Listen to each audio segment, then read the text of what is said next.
Dumulog sa Korte Suprema ang grupo ni na Attorney Israelito Torion upang pigilan ang pagpapatuloy ng impeachment proceedings ng House Committee on Justice laban kay Vice President Sara Duterte. Inihain nila ang petition for certiorari and prohibition with TRO na naglalayong ipawalang bisa ang mga hakbang ng komite na pinamumunuan ni Congresswoman Jervil Luistro. Bagamat dati nang nagsilbing abogado ni Duterte sa ilang kaso, iginiit ni Attorney Torion na nagsampa sila bilang mga taxpayers at hindi bilang bahagi ng legal team ng Vice-Presidente.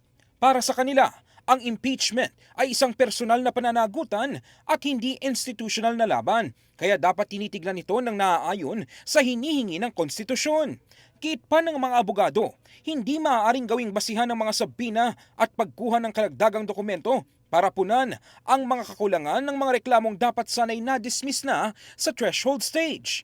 Ikinumpara pa nila ang pagtrato ng House Committee sa mga impeachment complaints laban kay Pangulong Bongbong Marcos Jr. kung saan naging mas istrikto ang pamantayan kumpara sa mas maluwag na pagtanggap ng reklamo laban kay Duterte.